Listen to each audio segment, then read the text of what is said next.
Hello friends, credit market आयो वालों बहुत ही अच्छे होंगे। बात लेते हैं क्रूड ऑयल और नेचुरल गैस की। मंडे सेशन में आने वाला ट्रेंड क्या रहेगा, कैसे प्ले करना है, सबको जानेंगे। शुरुआत सबसे पहले क्रूड ऑयल से कर ली जाए तो क्रूड ऑयल में इस हफ्ते एक सेलिंग प्रेशर ही देखने को मिला और अक्टूबर सीरीज का जो लो था उसी के इर्द गिर्द कहीं ना कहीं ट्रेड करता हुआ दिखा। तो देखा जाए तो काफी फंडामेंटल न्यूज़ेस के बीच भी घिरा हुआ था यहाँ पे। जो सबसे पहली न्यूज थी वो कहीं ना कहीं इंटरेस्ट रेट को लेकर के थी, जैसे ने पहले ही बोला था कि पॉवेल कहीं ना कहीं यहाँ पे अपनी कॉन्फ्रेंस स्पीच में ही बोल सकते हैं कि इंटरेस्ट रेट में कोई बदलाव देखने को नहीं मिलेगा। एंड डेफिनेटली ये कहीं ना कहीं एक अच्छे खासे डिमांड को एक बूस्ट देगा एंड डेफिनेटली प्राइसेस को भी बूस्ट देता हुआ दिखेगा।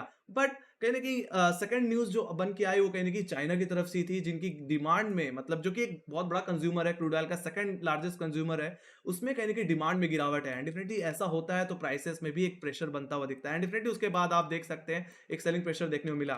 फिर उसके बाद अगर क्रूड ऑयल ने जब उभरने की कोशिश की तो दोबारा फ्राइडे के आखिर में कहीं ना कहीं जो यूएस का पेरोल डेटा था वो आता हुआ दिखा, जो कि 1,50,000 के करीब आता हुआ दिखा, जो कि कहीं न कहीं अनएक्सपेक्टेड था। देखा जाए तो जो एक्सपेक्टेशन थी मार्केट की वो कहीं न कहीं 1,70,000 की थी, है ना? तो ये कहीं न कहीं अनएक्सपेक्टेड डेटा ने भी कहीं न कहीं यूएस बाजार में एक सेलिंग प्रेशर लेके आया एंड डेफिनिटली क्रूड ऑयल भी इसकी वजह से करेक्ट होता हुआ दिखा। तो इस समय जो क्रूड ऑयल क्लोज़ होता हुआ दिख रहा है, वो कहीं न कहीं अपने अक्टूबर सीरीज़ के लोज़ के नीचे देखने को मिल रहा है, जो कि एक सेलिंग प्रेशर को इंडिकेट कर रहा है। एक फ्रेश ब्रेकडाउन क्रूड ऑयल में आता हुआ दिख रहा है, तो इसके चलते क्रूड ऑयल में और गिरावट भी देखने को मिल सकती है। हालांकि देखा जाए तो फ्राइडे में जो क्लोजिंग हुई वो एग्जैक्टली इसके 200 डे एक्सपोनेंशियल मूविंग एवरेज के ऊपर हुई, जो कि प्लेस्ड है इस समय 6699 के लेवल पे। सीधे सीधे बोलूं तो 6700 के लेवल पे, और यही मेरा एकमात्र सपोर्ट है। और अगर इसका ब्रेकडाउन अगर देखने को मिल जाता है तो क्रूड ऑयल में भारी करेक्शन हमें देखने को मिलेगा। अब यहाँ पे थोड़ा डिटेल में जान लेते हैं कि मंडी की रेंज क्या रहेगी ओवरऑल। तो जो रेंज रहेगी गाइस वो 6800 से लेकर के 6700 की रहेगी। इस रेंज के अंदर कहने की क्रूड ऑयल की ओपनिंग हो सकती है, जिसमें अपर लेवल्स को अगर डिस्कस कर लूं तो 6800 सबसे बड़ा कॉलेटर का जोन है एंड डेफिनेटली इमीडिएट हर्डल भी है। वहीं पे सेकंड जो रेजिस्टेंस रहेगा वो रहेगा 6850 का लेवल, जो कि क्रूड ऑयल का falling 100 day exponential moving average है। एक तरह से देखा जाए तो फर्स्ट अटेम्प्ट में ये आपके लिए एक सेल जोन की तरह काम करेगा। तो अगर क्रूड ऑयल में थोड़ी शॉर्ट कवरिंग अगर देखने को मिलती है फ्राइडे करेक्शन के बाद, तो आप 68 और 6850 के जोन से दोबारा सेलिंग करके चल सकते हैं। आपके लिए जो सेकंड सपोर्ट रेजिस्टेंस है, सॉरी, ये आपके लिए स्टॉप लॉस की तरह काम करता हुआ दिखेगा। बाकी इंट्राडे में अगर मुझे लगता है थोड़ी खरीदारी अगर आनी है तो 6800 मतलब 6850 के ऊपर निकलना पड़ेगा, इसके सेकंड सपोर्ट के सॉरी रेजिस्टेंस के ऊपर, जो कि इसके लिए 100 डे में है। अगर इसके ऊपर 1 घंटे अगर सस्टेन कर जाए तो बाई करके चलिए और ऐसे प्ले करिए कहीं इसके वीकली रेजिस्टेंस जोन के लिए, जो कि आता है 7030 से लेकर के 69 70 के जोन में। ऑलराइट, अगर मैं इस जोन को अगर डिस्कस कर लूं तो एग्जैक्टली 6970 का लेवल इस हफ्ते की सीरीज का हाई है। और सेकंड जो रेजिस्टेंस यहाँ पे जो सेकंड जो लेवल है एग्जैक्टली इस जोन का 7030 का, वो एग्जैक्टली इसका फॉलिंग 20 और 50 डे एक्सपोनेंशियल मूविंग एवरेज है। मेरा मानना है अगर क्रूड ऑयल में एक बड़ा रिवर्सल आना है या वापस रिकवरी आनी, एक तेजी आनी है, तो इस 20 डे में ये 7030 के लेवल्स को निकाल के चलना पड़ेगा। अदरवाइज मैं तो कहूंगा उस रिकवरी को जो आप प्ले कर रहे हैं उसको आप यहाँ पे बुक कर लेना। बाकी यस, अगर लकली इसमें अगर कोई और तेजी आनी है तो आप ट्रेलिंग एसएल के साथ बने रह सकते हैं। और यहाँ पे अगर जैसे ही अगर 7030 20 डेमा का भाव अगर निकलता है तो उस हिसाब से टारगेट बढ़ जाएंगे। उस हिसाब से आपका जो सेकंड टारगेट जो बन जाएगा वो बन जाएगा 7154 का लेवल, जो कि एक्जैक्टली हाई है 27 अक्टूबर का। वहीं पे थर्ड टारगेट जो बन जाएगा वो अक्टूबर सीरीज का हाई, जो कि 7484 का लेवल है। तो वहां तक की स्विंग आपको क्रूड ऑयल में प्ले करने को फिर मिल जाएगी। बाकी जैसे मैंने बोला कि डेली बेसिस में भी व्यू बियरिश है, तो यहाँ पे लोअर लेवल्स को भी डिस्कस कर लेना चाहिए फिर। तो यहाँ पे जो लोअर लेवल्स में 6700 बोल लूं या 200 डिमा बोल लूं, ये आपका इमीडिएट सपोर्ट है। तो अगर यहाँ पे कोई रिकवरी आनी है तो अगर शुरुआती ओपनिंग में अगर फ्लैट ओपन होता है, इसके ऊपर सस्टेन करता हो देखिए, तो आप बाय करके चल सकते हैं 6700 के ऊपर और अपना स्टॉप लॉस लगा सकते हैं इसके सेकंड सपोर्ट पे, जो कि 6680 का लेवल है, जो कि फ्राइडे का लो है ना? वहां से आपको हल्की फुल्की रिकवरी प्ले करने को मिल जाएगा इंट्राडे में। बाकी यस, अगर इसको अपनी बिग वैल्यू कंटिन्यू करना है तो आपने फ्राइडे के लो को तोड़ना पड़ेगा, और ऐसा हो जाता है तो ये गिरावट क्योंकि इसको मेरा प्राइमरी टारगेट जो कि है 6600 का लेवल, जो कि नेक्स्ट ट्राइटर का जोन है, वहां तक लेके जाता हुआ दिख सकता है। बाकी 200 एमआ की ब्रेकडाउन के बाद 6600 के लेवल के बाद सेकंड टारगेट जो मैं देख रहा हूं वो कहने की 6430 का लेवल है, जो कि एक्जैक्टली अगस्त सीरीज का लोज है। तो वहां तक का डाउनसाइड आपको फिर देखने को मिल जाएगा, है ना? तो यहाँ पे व्यू कहीं न कहीं कमज़ोर होता हुआ दिख रहा है, सेलिंग भी देखने को मिल रहा है और जब तक ओवरऑल 7000 के ऊपर 20 डीमा के ऊपर क्रूड ऑयल नहीं निकल जाता, तब तक नहीं कहीं न कहीं क्रूड ऑयल में एक सेलिंग प्रेशर रहेगा और हो सकता है हमें सेल ऑन राइज़ की सिचुएशन भी देखने को मिले, ज़्यादा से ज़्यादा कंसोलिडेशन भी देखने को मिल सकता है।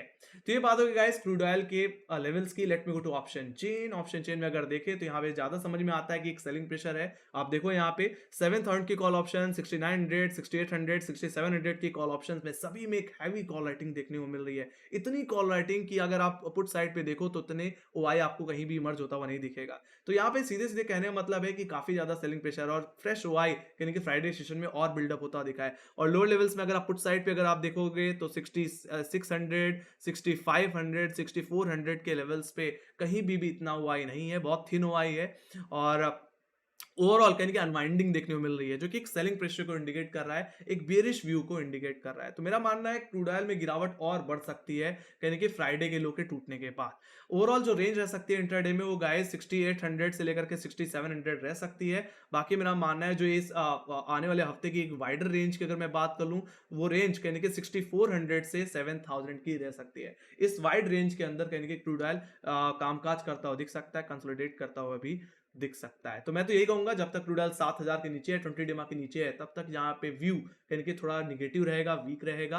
बाकी 20 डीमा के ऊपर निकल जाता है तो ये तेज़ी यानी कि क्रूड ऑयल को 7500 तक भी ले जा सकती है, जो कि अक्टूबर सीरीज़ के हाईज़ हैं। Let me go to inventories. Inventories की अगर बात कर ली जाए गाइस तो यहाँ पे इन्वेंटरीज़ ने थोड़ा साथ दिया है। मैं बोल रहा हूँ ना जो ये आपको चॉपीनेस देखने को मिल रही है, एक दिन अपसाइड, एक दिन डाउन साइड, वो इन न्यूज़ेस की वजह से है। इन्वेंटरीज़ में कहेंगे क्रूड ऑयल ने तेज़ी दिखाई, फिर बाद में दोबारा कूल ऑफ देखने को मिला एंड डेफिनेटली उसके बाद फेड की, फिर बाद में आपके चाइना की news and then payroll data. तो उसकी वजह से कहीं न कहीं अक्टूबर के लोज़ पे कहीं न कहीं ट्रेड करता रहा है। बाकी इन्वेंटरीज़ को देखें तो एक्सपेक्टेशन से काफ़ी अच्छा डेटा था। 0.774 मिलियन बैरल की सप्लाई देखने को मिली जो कि फोरकास्ट से, एक्सपेक्टेशन से काफ़ी बेहतर है। एंड डेफिनेटली मेरा मानना है कि अगर सप्लाई में थोड़ा कट ऑफ देखने को मिले तो हो सकता है नेचर क्रूड ऑयल को एक अच्छा बॉटम मिल सके और वहाँ से रिकवरी देखने को मिले। अदरवाइज़ अगर आने वाले हफ्ते में इन्वेंट्री के में कहीं न कहीं सप्लाई में बढ़ोतरी देखने को मिलती है, तो कहीं न कहीं क्रूड ऑयल को और गिरावट देखने को मिलेगी। बाकी देखा जाए तो एक पैटर्न सा क्रिएट हो चुका है ना? 12 अक्टूबर को हमने सप्लाई बढ़ते हुए देखा, फिर उसके बाद सप्लाई में एक अच्छी कटौती देखने को मिली। फिर बाद में हमने 25 अक्टूबर की इन्वेंटरीज़ में सप्लाई बढ़ते हुए देखा और इस हफ्ते की जो इन्वेंटरी थी, यानी कि उसमें सप्लाई को घटते हुए देखा। तो मेरा मानना है उस हिसाब से अगर इस पैटर्न को ही फॉलो किया जाए इतनी कम इन्वेंटरी आने के बाद तो मुझे लगता है आने वाले हफ्ते में इन्वेंटरीज में सप्लाई में बढ़ोतरी देखने को मिल सकती है जो कि क्रूड ऑयल को कहीं ड्रैग भी कर सकती है। राइट, तो ये बात हो गई गाइस इन्वेंटरीज की। Let me go to natural gas को आप देख लेते हैं। तो देखा जाए तो नेचुरल गैस में कुछ खास रिएक्शन हमने नहीं देखा इस हफ्ते में, हालांकि अपने लोअर लेवल्स को भी टूटते हुए नहीं देखा। एक तरह से जो एक बहुत बड़ा हर्डल नेचुरल गैस के सामने खड़ा हुआ है वो है 300 का लेवल और 300 रुपए के भाव के ऊपर अगर नेचुरल गैस निकल जाता है तो मेरा मानना है ये रैली और कहीं की कंटिन्यू होती दिखेगी। तो एक तरह से देखा जाए तो एक सिमेट्रिक ट्रायंगल फॉर्मेशन देखने को मिल रहा है, रेंज नैरो हो रही है और यहाँ से एक्सपेक्ट हम करके चल सकते हैं या तो एक बहुत बड़ी रैली आने वाली है या तो यहाँ से वापस एक ब्रेकडाउन या एक गिरावट आपको देखने को मिलने वाली है। बाकी मेरा मानना है 300 के लेवल अगर चले गए तो जनवरी के जो सीरीज के हाईज थे यानी कि 340 360 के लेवल्स, वो लेवल्स भी फिर हमें देखने को मिल जाएंगे। अदरवाइज ये लेवल टूटते हैं तो नेचुरल गैस अपने 200 एमआ और 20 एमआ की तरफ अप्रोच करेगा। थोड़ा डिटेल में जानते हैं यहाँ पे, है ना? तो यहाँ पे एग्जैक्टली जो रेंज मंडे सेशन में रह सकती है वो 300 से लेकर के कहीं के 280 की रह सकती है, जिसमें अपर लेवल्स को अगर डिस्कस कर लिया जाए तो 297 जो कि फ्राइडे का हाई था वो आपके लिए फर्स्ट रेजिस्टेंस रहेगा। सेकंड रेजिस्टेंस बोलूं ऑप्शन चेन के हिसाब से बोलूं 300 या मैं बोलूं पिछले हफ्ते का हाई जो कि 303 का लेवल है वो आपके लिए सेकंड रेजिस्टेंस की तरह काम करेगा। बाकी आपके लिए फर्स्ट अटेम्प्ट में ये आपके लिए एक सेल जोन की तरह ही काम करने वाला है। मेरा मानना है यहाँ पे एक आवरली क्लोजिंग चाहिए, अगर ऐसा हो जाता है 302 303 के ऊपर तो फिर नेचुरल गैस में तेजी बनेगी। ये तेजी नेचुरल गैस को लेके जा सकती है 320 जो कि मेरा प्राइमरी टारगेट है, जो कि नेक्स्ट कॉलेटर का जोन है, और सेकंड टारगेट 340 का लेवल जो कि कहने की जनवरी के मिड का कहने की हाई है। तो वहां तक की अपसाइड आपको देखने को ओवरऑल नेचुरल गैस में मिल जाएगी। बाकी लोअर लेवल्स की अगर बात कर ली जाए गाइस तो 287 जो कि फ्राइडे का लो है, वहीं पे सेकंड सपोर्ट जो रहने वाला है वो रहेगा 284 का लेवल जो कि इस हफ्ते का लो है गाइस। तो आपके लिए वीकली सपोर्ट की तरह काम करेगा। तो मैं तो कहूंगा कि आप लोअर लेवल से फर्स्ट डिप को बाय कर सकते हैं, फ्राइडे के लो से आप खरीदारी कर सकते हैं और इस हफ्ते का जो लो था यानी कि 284 का लेवल वहां पे स्टॉप लॉस मेंटेन करके वापस अपसाइड को प्ले कर सकते हैं। बाकी इसको सपोर्ट करने के लिए मैंने यहाँ पे एक राइजिंग ट्रेंड लाइन का भी सहारा लिया हुआ है। बाकी मेरा मानना है अगर कोई गिरावट आनी है तो इस ट्रेंड लाइन का ब्रेकडाउन और इस हफ्ते का लो टूटना चाहिए, मतलब 284 का ब्रेकडाउन मिलना चाहिए। अगर ऐसा हो तो आप फ्रेश सेलिंग करके चल सकते हैं। आपके लिए जो टारगेट रहेगा वो रहेगा 280 का लेवल और सेकंड टारगेट 270 265 का रहेगा, जो कि कहीं न कहीं एक अच्छा खासा बेस ज़ोन है। बाकी ये 270 265 एग्ज़ैक्टली हमारा 20 डे और 200 day extension average moving average है, ऑलराइट। तो अगर जब तक नेचुरल गैस गाइस 20 डेमा और 200 डेमा के ऊपर ट्रेड कर रहा है, तब तक कहीं ना कहीं बाय ऑन डिप का कैंडिडेट है। तो अगर ये गिरावट अगर 270 तक अगर आपको लेके जाए तो आप वहां से दोबारा खरीदारी कर सकते हैं, पोजिशनल बाय पोजिशन लेके चल सकते हैं और 265 के लेवल पे अपना स्टॉप लॉस लगा करके चल सकते हैं। बाकी हाँ, नेचुरल गैस में बेरिशनेस तभी आएगी जब नेचुरल गैस अपना 270 265 का जोन तोड़ देगा। अगर ऐसा होता है तो ये गिरावट कहीं ना कहीं 247 जो कि एग्जैक्टली हमारे 26 अक्टूबर के लोज हैं और 238 जो कि हमारे कहीं ना कहीं 20 अक्टूबर के लोज हैं, तो वहां तक जाता हुआ दिख सकता है। देखा जाए तो यही कहीं ना कहीं अक्टूबर सीरीज के भी लोज हैं, मंथली सपोर्ट है, तो वहां तक का डाउन साइड फिर आपको देखने को मिलेगा। तो मैं तो यही कहूंगा जब तक 20 डेमा के ऊपर है तब तक बाय ऑन डिप की सिचुएशन है। बाकी एग्जैक्टली ये अपने 20 डेमा के नीचे या 264 के नीचे स्लिप हो जाता है तो बेरिश ट्रेंड स्टार्ट हो जाएगा। बाकी यहाँ पे आप आरएसआई के यहाँ पे भी समझ सकते हैं कि बार बार कहीं ना कहीं यहाँ पे स्ट्रेंथ कमजोर पड़ती दिख रही है। बाकी आरएसआई भी अगर इस ट्रेंड लाइन का ब्रेकआउट या 60 के ऊपर निकल जाता है तो मेरा मानना है यहाँ पे एक फ्रेश तेजी यानी कि आपको एक फ्रेश स्ट्रेंथ बाइंग साइड पे देखने को मिलेगी। तो एक लॉन्ग करना है तो 302 रुपए के नीचे, शॉर्ट करना है तो 280 के मतलब सॉरी 284 के नीचे आप कर सकते हैं इंट्राडे बेसिस में। बाकी एक बड़ी गिरावट बेरिश ट्रेंड यानी कि 265 के नीचे आ सकता है। तो मैंने इस चीज को बार बार रिपीट कर दिया है गाइस, आई होप आपको समझ में अब आ गया होगा।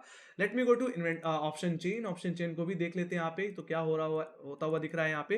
तो अगर आप ध्यान से देखो तो यहाँ पे डेटा में एक रेंज बाउंड इंडिकेशन देखने को मिल रहा है और डेफिनेटली आप सिमेट्रिक ट्रायंगल फॉर्मेशन से भी समझ सकते हैं। बाकी हाई लेवल्स पे जो सबसे बड़ा हर्डल है वो है 300 का लेवल, जहां पे कॉल साइड पे 6500 को आई है। ये सबसे ज्यादा ओआई होल्ड करने वाला कहीं ना कहीं प्रीमियम है और जब तक 300 के ऊपर के नीचे है तब तक थोड़ा दबाव रहेगा। बाकी 300 का भाव कर गया तो ब्रेकआउट। बाकी लोअर लेवल्स पे गाइस 280 के लेवल्स पे सबसे ज्यादा पुट राइटिंग देखने को मिल रही है, यही मंडे के सेशन में सबसे बड़ा सपोर्ट रहेगा। यहाँ पे 4078 का ओआई बिल्डअप है। बाकी अगर 280 का लेवल टूट जाता है तो उसके बाद 270 265 के आसपास ही कहीं ना कहीं अच्छी पुट राइटिंग देखने को मिल रही है। तो आपका इमीडिएट सपोर्ट 280 का लेवल और उसके बाद मेजर सपोर्ट 270 265 का लेवल, ठीक है। उसके बाद कहने की बेरिश ट्रेंड स्टार्ट होता हुआ दिखेगा। तो ओवरऑल जो कामकाज करता हुआ दिख सकता है इस हफ्ते में, जो रेंज रह सकती है वाइड रेंज, वो कहने की 270 से लेकर के 310 की रह सकती है। इस वाइड रेंज के अंदर ओवरऑल कामकाज करता हुआ नेचुरल गैस दिख सकता है। बाकी ऑप्शन चेन को देख करके एक range bound sideways behaviour indicate हो रहा है। ऑलराइट, तो ये बात हो गई इसकी। Let me go to inventories. Inventories को अगर देख लिया जाए तो सप्लाई में एक अच्छा कट ऑफ था जिसने नेचुरल गैस को एक अच्छा बूस्ट दिया है, एक अच्छा सपोर्ट दिया है और देखा जाए तो एक्सपेक्टेशन से काफी अच्छा है। मेरा मानना है अगर इसी तरह सप्लाई कट देखने को मिलता रहे तो एक अच्छा मोमेंटम देखने को मिल सकता है एंड डेफिनेटली काफी एक्सपेक्टेशन ये भी है कि और सर्दी बढ़ेगी और इसके चलते कहीं ना कहीं नेचुरल गैस के प्राइसेस में एक अच्छी उछाल आने के आसार हैं। लेट्स से तो यही थी मेरी एनालिसिस। आई होप आप लोग पसंद आई होगी। तो make sure guys like share subscribe जरूर दबा देना और अगर आपके कोई फीडबैक है या कोई सजेशन है या कोई क्वेश्चन है तो प्लीज कमेंट सेक्शन में लिख के जरूर चलें। एंड डेफिनेटली 90% लोग अभी भी ऐसे हैं जो सब्सक्राइब नहीं दबा रहे, तो प्लीज सब्सक्राइब दबा दिया करो गाइस। यही हमें कहने के कंटेंट क्रिएट करने के लिए एक अच्छा मोटिवेशन देता रहता है। बाकी हमें फॉलो कर सकते हैं इंस्टाग्राम, ट्विटर, फेसबुक और टेलीग्राम पे, जहां पे मार्क्स रिलेटेड अपडेट्स, क्रूड और नेचुरल गैस के चार्ट्स हम शेयर करते रहते हैं। चाहे वो क्वार्टर रिजल्ट से रिलेटेड हो, चाहे यूएस बेस्ड न्यूज़ेस हो, वो भी अपडेट होती रहती है। तो गाइस लिंक डिस्क्रिप्शन बॉक्स में ज्वाइन कर लो। इसी के साथ guys thank you very much for watching. Bye bye guys, see you next video. Take care guys, love you, bye bye, thank you.